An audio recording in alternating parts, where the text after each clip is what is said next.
Hello and welcome to the guest portion of DC Figures and Collectibles.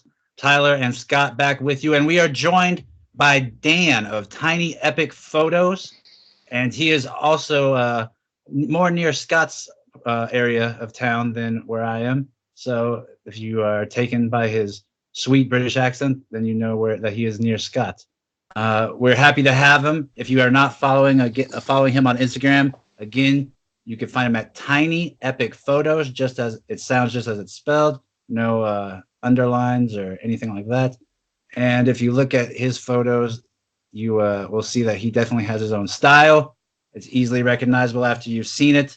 And we're happy to have him on so we can learn a little bit about how he shaped that. So, Dan, if you would and if you could, we'd like to learn a little bit about maybe some of your influences growing up and what initially got you interested in all things pop culture and that sort of thing. Yeah, definitely. I grew up on Saturday morning cartoons and action figures, and just film has always been a big part of my life. So I every Saturday I watch Ghostbusters, Batman, and all the usual stuff.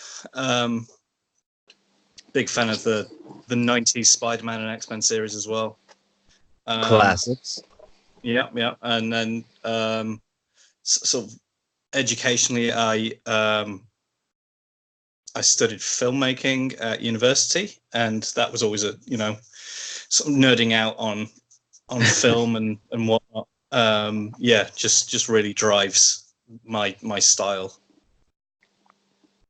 Nice. Well, when did you first come across Instagram and start coming across seeing toy photography?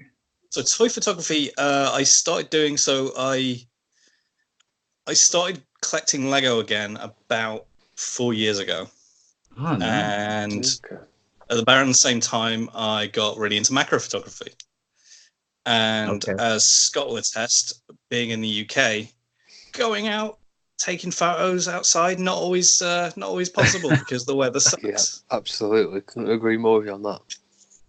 So I'd often find myself testing out my macro skills on little Lego minifigures and stuff, and I found that I was getting some really nice shots. And I then the sort of my filmmaking background sort of kicked in, and it's like, I can light these and make it look a little bit cooler, and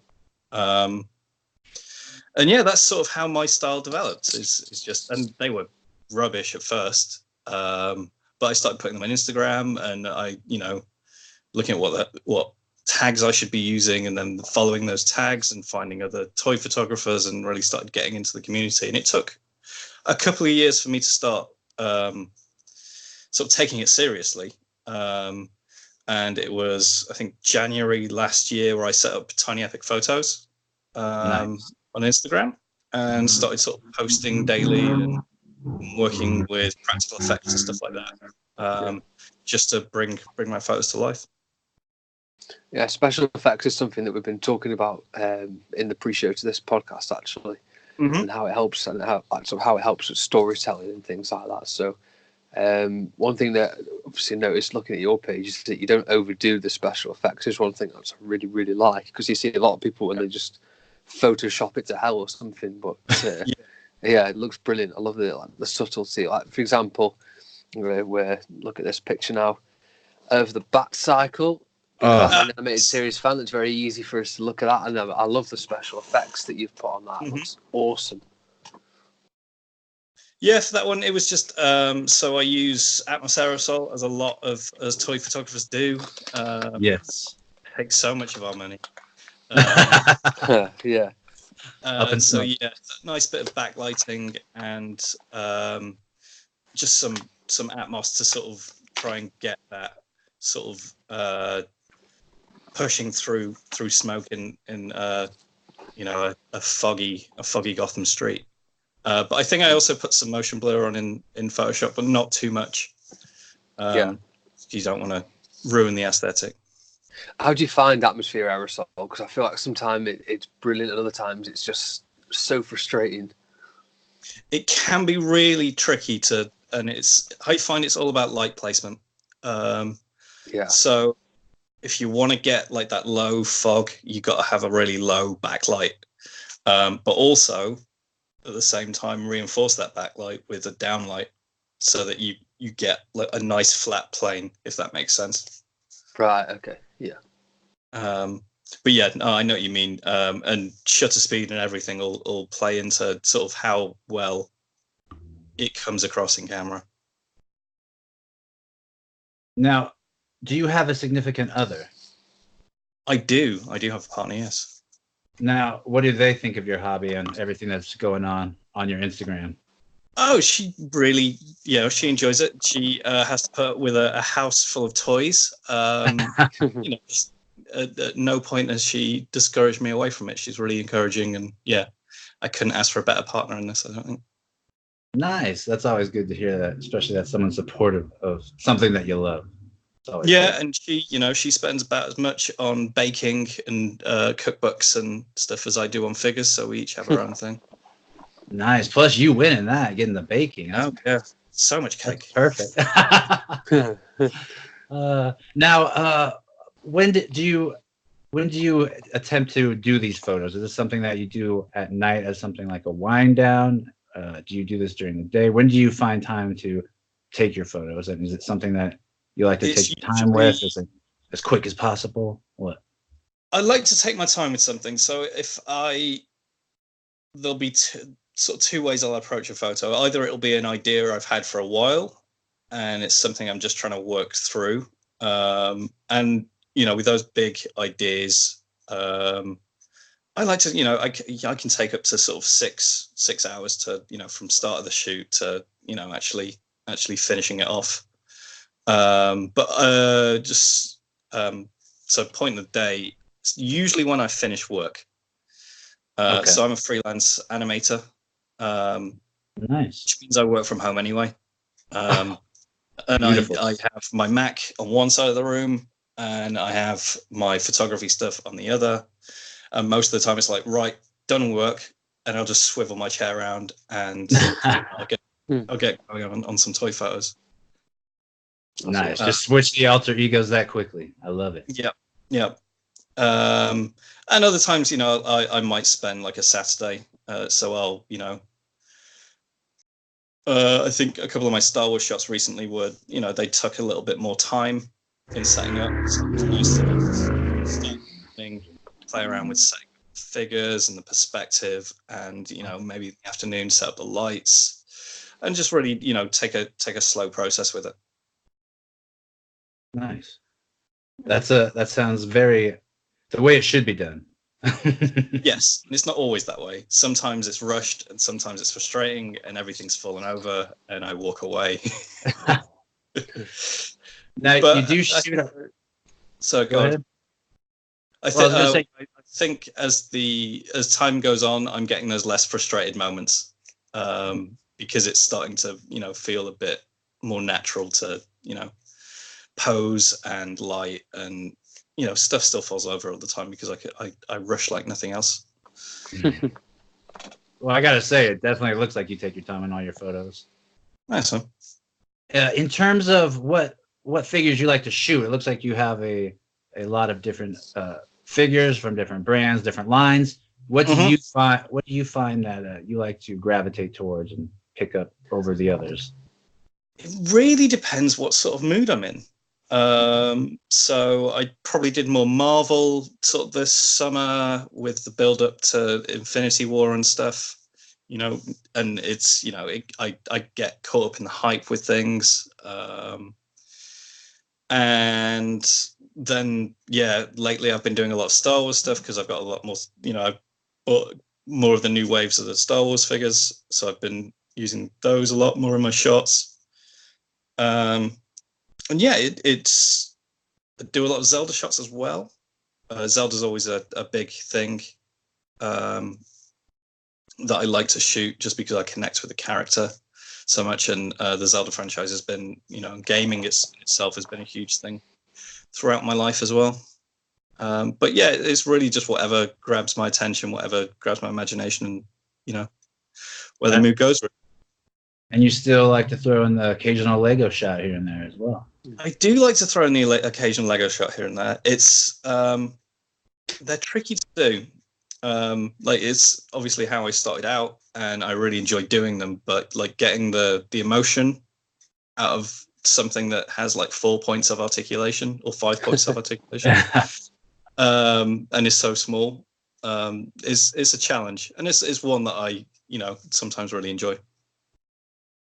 Now, you how long would you say it took before you found what you would say is your style? Because if looking at your pictures, you do mix it up a lot. You do use a lot of lines, Marvel, DC, Lego, but you also tend to have your fingerprint, your own personal style. How long do you think it took until you were happy with how you are right now?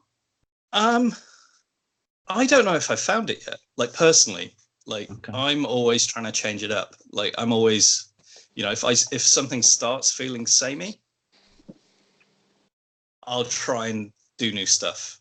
And I think a lot of my style comes from my post-production process and the grading that I use as well. So I'll never go too harsh on the blacks or like raise the highlights too far. So it's sort of like a low contrast look. But yeah, I'm always trying to change things up. I'm always trying to make things look new and fresh. But it's great when people approach me and say, "Yeah, I always know a picture's by you because you've got such a unique style," and it's a huge. Yeah, that's a great way to look at it as well. Always trying to change things and do something different. Yeah, I really do like that. It's a good way to look at it, and to put your own style on something that's completely different as well. That's always good fun. Mm-hmm. Oh, definitely. And I don't like things to stagnate, so I always like a challenge and to just push it a little bit further. So in terms of the actual photography side, what do you use to take the pictures with? So I shoot with a Canon 6D with a Canon L series 100mm macro lens. Nice. That sounds awesome. Shots. It's such a versatile lens, so you can get really close, and you might need a better room, but you can go a bit further back and just get a whole scene of maybe 4 or 5. In fact, no, I shot a scene with 11 figures in once. I did nice. Infinity War sort of Dio, and yeah, so I had to go quite a bit back because it's 100mm lens, but it did the trick. That sounds awesome, and I can't wait to see that photo now. Oh, I think that one came out in the summer, just before the release of that game.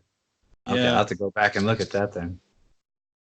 But you have on your links in your bio, if you go and check out his Instagram, you have a link where it shows that you worked with Exclude Collective. Can you tell us a little bit about that? So recently, Jack from Exclude Collective actually lives like 5 minutes away from me. Oh, that's cool. Which was really weird and random, because when I started toy photography and set up the Instagram, I was like, oh, there's this, Exclude Collective. They seem to be like this internationally renowned publication for toy photography. It's like, okay. And then I met up with someone who was part of the team, and he was like, Jack's like based in Norwich, where I'm from. I was like, oh, okay, I'll get in touch with him. And he's like, yeah, I'm just like down the road, man. Like, okay. So he comes around for like tea, like every so often when he's not busy. That's awesome. Yeah. But yeah, we got chatting last year because I set up a mental health awareness project called With Toys in Mind. It has its own toy photography profile as well on Instagram. And that's all about toy photographers using their photographs to talk about mental illness or issues around mental illness, and just to create a positive awareness about it. So Jack had this idea to sort of create a book themed around that, and so we released that. It was an anthology, so we got 10 other toy photographers involved, all of whom had either been a big part of the project or someone I saw as sort of a big influence on the community itself. Nice. And we put that together, and it was a really incredible experience to work with these great artists that I've admired for many, many months, some years. And there were 2 weeks, so we sold it in September, and there was a 2-week order period, and we ended up raising £1,200, so about $1,500 for Samaritans, which I'm really, really proud of. Yeah. No, that's something, especially that's crazy to think that a bunch of older men playing with plastic toys, taking photos, can make such a positive impact. Yeah, and it wasn't just men. I made sure to cut that down. And women. Like the Nice. anthology contained five guys and 5 girls. That is awesome. Because I wanted those perspectives. Plus, it definitely puts a much nicer light on people that take toy photography photos. Yeah, that's for sure. And for me, it's it's a cathartic experience. It's something, because I have suffered with depression, anxiety for most of my life, and it's something I've really connected with, and it really helps just settle my mood sometimes. I definitely understand that. When I had 3 back surgeries, I definitely feel like I suffered a little bit of some depression. So yeah, I definitely feel like the toy process and getting it out with your creativity, that is very therapeutic. Yes, completely. So I think that what you did is brilliant. Hopefully that becomes an annual thing. Hopefully, if it's not too much work. Yeah, I mean, it was a lot of work for everyone, but it was worth it. And I think, there'll be, if it's not in the same form, there'll be similar things further down the line. Yeah. That is very cool. Something positive coming out of the toy photography community. Definitely. Yeah. And there's so much positivity in the community. And it's half the reason I still do toy photography. Well, we're glad you do, because your images are pretty amazing, and they're also fun. It's just nice to see something new every day. Thanks. In terms of traditional questions, we're gonna have to ask you. It's something a little bit different from toy photography, but definitely something I'm sure influences yours. We want to ask you, what is your top 3 favorite Batman the Animated Series episodes? Oh, there's a beautiful new Batman Adventure shot. Yeah. If I can remember the names of the episodes. Oh. We'll help you out if you give us hints. Yeah, it's a good challenge for us to name them from people's description.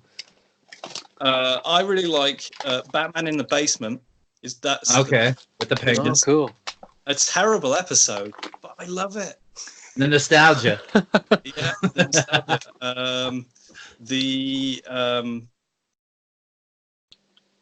The first Freeze episode. Heart of Ice. Heart of Ice. That's a classic. I really like the Man-Bat episodes, which were the first episodes, weren't they? The first one. Yeah. Can't go wrong with that. No, on Leather Wings. Yes. Yeah, fantastic choice. Brilliant episode. Now we got to hope that you're also a gamer. Yeah, well, you mentioned you're a big gamer, so you're a big fan of the Arkham games as well. Arkham games were fantastic. Yes. So yeah, I think Arkham City is probably my favorite of the. Really? Choice. Yeah, Arkham City. Arkham Origins, not so much, but that wasn't Rocksteady. Yeah. And yeah, Arkham Knight was great. No, there was just something that didn't feel quite as Batman about it. It was probably the giant. But no, Batman's always been a big influence. Not so much just in my toy photography, but also, illustration-wise, and just the sort of dark gothic nature of the Bat.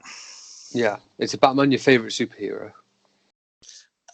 Yeah, I think out of all, the DC definitely is definitely closely followed by Green Lantern. Oh, nice. Green Lantern. Who's your favorite Green Lantern? Would be, I quite like Kyle. Kyle Rayner. You are a 90s kid. A lot of people he's go a bit for Kyle Rayner. But he's got a heart of gold. Yeah. Now, speaking of dark, what have you seen, and what do you think of the new Joker movie? I haven't seen it yet.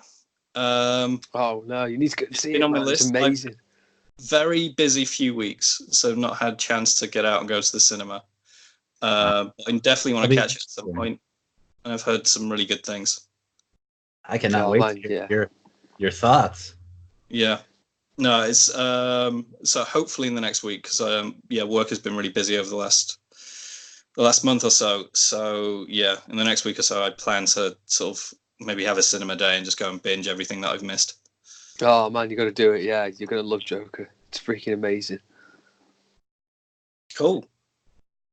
Yeah, I hope that you do give us your thoughts on it especially since you have a cinema background. I do. That would be nice. From what I've seen, it doesn't. It makes quite a few very blunt references to Martin Scorsese's work, who is one of my favorite directors. So, have you seen King of Comedy? I have seen King of Comedy. Yeah, I've watched it in probably about 10 years, but yes, yeah, that came across in the trailer, and even the casting of Robert De Niro is quite an obvious reference to that. Nice. It's actually nice to hear that someone's seen it, because I feel like anyone I ask, not too many people have seen it nowadays, at least. Yeah, no, it's certainly one of his lesser known films. But no, I watched it. I think it was part of like a uni thing we just were thrown a load of films. It's like, just watch this, and then we come back and talk about it. Nice. Well, in terms of Batman in general, what would you say in media? What would you say is your favorite Batman? Favorite Batman? It's Conroy. Conroy. Okay. Yeah. Even over 89 bats and all that? Yeah. No, I take Conroy over everyone. Yeah. Nice. And then so far, because you haven't seen it, as to this point, who is your favorite version of Joker live action? Oh, live action Joker. Right. Yes. Heath Ledger, I think. Okay. Yeah. I'll have to see what you think after. Oh, definitely. Yeah, Jack Nicholson, close second to Heath Ledger, I think. Oh, I love Jack Nicholson's Joker. Jared Leto just way down. I try to forget that he exists. Yeah, no, that was bad. But okay, Scott. Yeah, I definitely think it's between Nicholson and Ledger. But then I've seen this new Joker movie. My God, I think I feel like you may be close to changing your mind. Okay. Ledger was good, but oh my God, Phoenix, what a performance! I think he's actually going to win an Oscar. It's incredible. But if we're going off Batman, he's really, really good. Yeah, definitely. Now, if we're going off previous Batman movies, what are you going to give as your favourite overall? I mean, there's some great ones to choose from, but what are you going to give as your number one? Number one. So live action Batman films? Yeah. I think probably Dark Knight. Yeah. Purely for Heath Ledger. Yeah, so definitely Dark Knight with Heath Ledger. And then followed probably by Batman Returns. Batman Returns. Yeah, that's a good choice. A lot of people mention Batman Returns, but I'll definitely. I just love the art style of it, and I think Tim Burton really nailed that sort of straight from the comic book Art Deco art style. Couldn't agree more. Yeah, it sort of took what I had in '89 and just sort of. I don't know. It was weird. He kept that sort of dark feel, but sort of brightened it, if that makes sense. It's a really difficult balance that he seemed to nail in that. In Batman '89, I love the amount of smoke he uses. There isn't a scene where there isn't smoke coming from the floor. Just a sewer grate everywhere. Yeah, absolutely. Yeah, there's just smoke coming from the city all over the place. Brilliant. But Batman Returns is an amazing movie. Good storyline as well, and fantastic actors and actresses. It's a shame that those, like, that line of films didn't continue to be great. Yes, yeah. Batman Forever was the first stumble in the in the road. Yeah, a lot of people that said they love Batman Forever, which I don't really get. They say it's like the closest to. They say it's the closest to the animated series. I don't really see any connection there. I'm not gonna lie. I'd say Batman Returns was probably the closest to the animated series because it really set up that style. Yeah, and that Batman and Catwoman sort of relationship as well. Mm-hmm. Batman Forever was a road down a slippery slope. Yeah, and speaking of Batman and Catwoman, what do you think of the new Batman movie that's going to be coming out? Say next year, be a couple of years. But what do you think of the castings, the sort of plot, the villains as well? So who have we got at the moment? We've got Pattinson as Batman. I don't really have an issue with that. Yeah, I think he can do a good job. I think he's having to do a lot of work to sort of shake that Twilight image that people have of him. And it's almost good that he's being criticised because the expectation will be lower, and people have slated so many other different people. People slated the Joker movie at first, and completely. I mean, if you look at Michael Keaton, like he got completely slated. Yeah, he's too short. He was too short. He basically all he'd been in was like Mr. Nanny, which was a comedy. And no one really understood how he could be this gritty comic book hero. Yeah. He absolutely nailed it. I think it could be a good film. I think DC, because I wasn't a fan of Zack Snyder and his take on the DC universe. I thought it was a bit too dark and it didn't have much depth. Batman versus Superman seemed like just a kid slamming his action figures together and not in a very creative way. But yeah, I think the last few films that I've watched from them, so Shazam was great. Yes. Aquaman was a lot of fun, a lot of silly nonsense. But it reminded me just of like an 80s or 90s adventure film. And Wonder Woman was pretty good as well. I think since Justice League, they've been getting a lot better because I think they've hopefully hit a rock bottom with Justice League and Suicide Squad, and now it's like, we got to make these better now and just compete with the Marvel franchise. I have to say though, I do feel like the Birds of Prey and Suicide Squad movies are a step. Initially, they look like a step backwards, and I'm not quite sure on them yet. Hopefully, they've learned from their mistakes. I just hope that Black Mask actually has a black mask. Mm-hmm.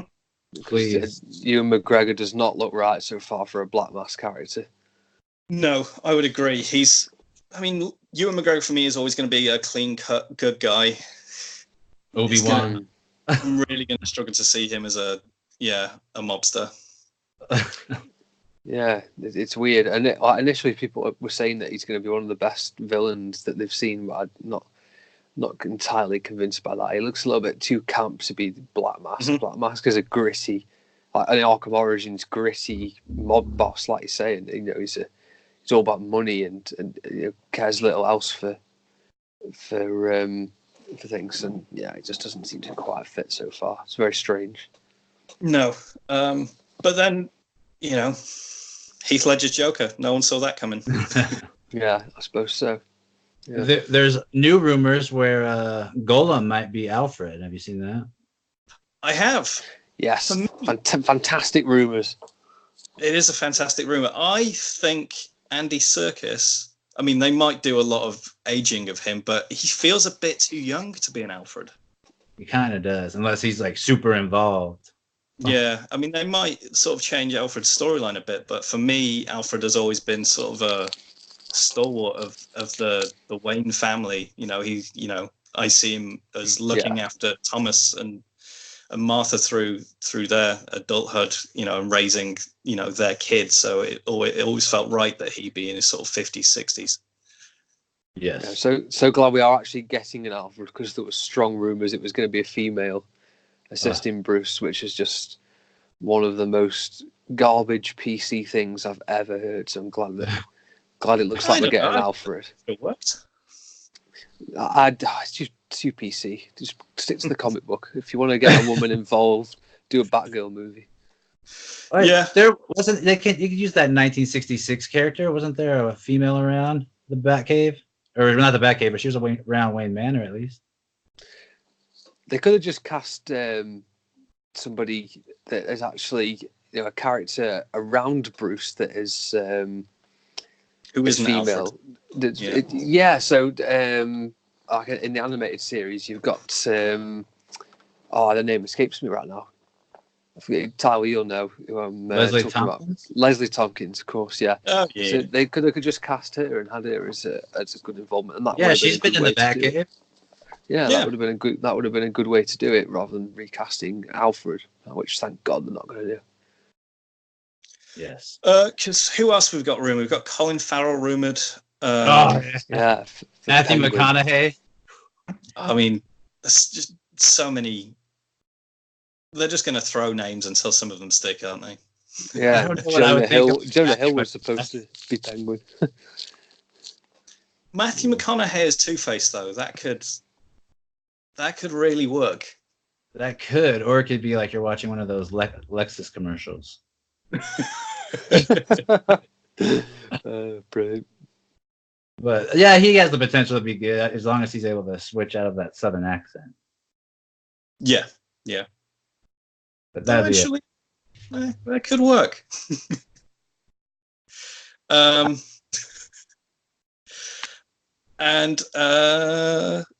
is Jonah Hill still rumored for Penguin? Or has that been? Apparently, he's out now. Oh, okay, that would have been interesting. Yeah, a complete switch to what we're used to seeing in those kind of films. So it would have been interesting to see. But apparently he's demanding too much money, and anybody who just demands too much money for a film is just, Yeah, don't do it for the money. Yeah, you can tell the heart's not in it. Yeah, he was demanding more than Pattinson was getting, so that's a bit strange. I mean, that's crazy. Because I imagine with this giant ensemble film of villains versus one hero, they're not going to get much screen time each. That's true. Yeah, that's true. Yeah. I'm really looking forward to seeing this movie, though. Apparently, it's going to be like a long Halloween kind of story or something like that with it. That could work. Lots of Batman detective things, and obviously we're going to get the Riddler in it. I'm really looking forward to seeing the Riddler properly portrayed, not that stupid Batman Forever garbage. Really looking forward to seeing him. If we get a really gritty Arkham verse sort of Riddler, I would love to see that. That would be good. Yeah. Have we got any rumors for who's going to be Riddler? There's someone already cast, and I believe he was in There Will Be Blood. He was the son. Yes, of course. Yeah. No, I can see Looks that. like he'll be a good Riddler. Mm-hmm. I'm actually thinking. I hope that that Gollum doesn't become Alfred, because I could actually see him as a good Mad Hatter. Yeah. No, definitely. Yeah, that totally. I know works. there's rumors that he's supposed to be in it. Hopefully. Oh, that'd be awesome to see a live. I hope we see some new stuff. Yeah, I don't want them just treading over the. Because Joker's been done now, and I always love a Joker, but let's like a Black Mask or like a Mad Hatter, just something new. Killer Croc. Yeah. Ventriloquist. Yeah, Croc would be good. I'd love to see a proper Mr. Freeze done as well. A proper Mr. Freeze movie with Batman. Solo would be cool if they maybe. I feel like it'd be a little bit boring though. It's sort of a Joker, you can mix it up and do so many cool things with him, but Mr. Freeze might be a bit too monotone. But unless it was a sort of a prologue to a Batman versus Mr. Freeze film. So if it was that could work. An entire Origins film could work. That'd be quite cool. Yeah, I'd love to see a movie one day where perhaps they'll do it in this trilogy where you see a movie from the villain's point of view or something. I know we've got Joker, but something that includes Batman in it that's going up against the movie. We see it from the villain's perspective. But I mean, we're supposed to be getting a trilogy with a few movies coming off of this as well. So I think they're talking about a Catwoman movie if it's well received, which I don't think that'd be. With DC, there's always these ideas and these things that were happening, and then they always just don't. Just like DC Collectibles. Yeah. Yeah, true. That is absolutely true. Because I think Green Lantern's now pegged for a HBO series. Oh God, yeah, it's going to be a catastrophe. Yeah. It just sucks that you have to pay extra to see it.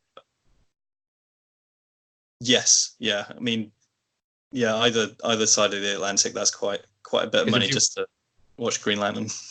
Especially if you're going to be getting the Disney to see The Mandalorian, and then you got Netflix and Hulu, Amazon Prime. Yeah, no, streaming services are starting to get a little bit ridiculous with how many there are. Because it used to be easy. Yeah. It used to be you can have Amazon, you can have Netflix, or Hulu. You got everything. Yeah. And even you've now got the DC universe, which despite them saying it was a trial period for America only, they still haven't opened it up. No, but also I think they're dismantling that. Hopefully. Yeah, it wouldn't surprise me, because like you said, Tyler, as well, like the Batman the Ninja Turtles movie was on there for like a certain amount of time, then taken off, which makes no sense at all. I mean, if you're can't even watch Batman '89 on there. Yeah, like if you're going to pay for this service, why are they picking and choosing what you can see? That's just doesn't make any sense. And then if you watch their latest Titans episode, that seems like more of their budget went to auto-tone for a singing project than any like Beast Boy or anything like that. Poor Beast Boy, that guy gets no love. And you know it's just because they can't afford the special effects. But yeah. Good point. Green Tiger. Now, before we wrap things up, are there any projects that we could look forward to you coming up? Anything from Exclude Collective or anything that you yourself have coming up? No further plans with Exclude at the moment, but that's probably going to change over the next few months, I imagine, when I can pin Jack down on anything. And there's going to be, I'm still going to carry on with Toys in Mind. So that's an ongoing thing that I have where we have monthly challenges and stuff. So that's over, at With Toys in Mind on Instagram, where you can use the hashtag With Toys in Mind to sort of talk about Manson illness and things like that, and just, raise a bit of awareness. And I think that's all I've got going at the moment. Yeah. It's hard to think when I've got sort of 2 months of animating work just cramming into my life. That sounds like more than enough, I'm not going to lie. Yes. Scott? Busy. Any final words for Dan? Yeah, I want to say a massive thanks for you for coming on the show, and love talking to you about Batman and loving the shots as well that you've been doing. Shout out, but before we go, I just wanted to have a shout out for this shot. Yes, Red Hood, love this love this shot, and the fact that you put two different colours on there, the tone, absolutely love that. Couldn't not mention that before we go. Fantastic shot. Really pleased with that figure. Yeah, that figure's so sick, isn't it? And it makes me. Yeah, I got the Mattel version. Feel bad. You should get it, Tyler. You should. It's amazing. Well, he's tempting me, especially. You could just see how much color makes too, because those are like two different style shots. There's different feels to it, but same pose. It's brilliant. And again, if you guys are not following Dan, you can find him at Tiny Epic Photos. And like he already mentioned, he has a link to Exclude Collective with Toys in Mind. There's an anthology in there, and he has the link to With Toys in Mind's Instagram page, and you can follow that as well. And you would do yourself a favor in following him. He posts very brilliant photos, and it's not just one thing. It's a bunch of different things, all from pop culture, so you don't get heavily loaded down with Marvel or DC. You get a variety, and it's even cool to see Link. You don't see Link too much nowadays, so it's nice to see Zelda get some love. And I do want to thank you again, Dan, for joining. No worries. Big thank you. Joining us, because it already sounds like you're a busy man with your job, and the fact that you also put so much time and love into your art and your creativity with the photos. So thanks for joining us and nerding out with us. And again, this is DC Figures and Collectibles, where we get our frustrations and our just stress out and through creative pathways with our toys. And this has been a blast. Thank you, Dan. Again, please follow him and check out With Toys in Mind as well. And we will be back next week with another guest and more plastic news. Goodbye.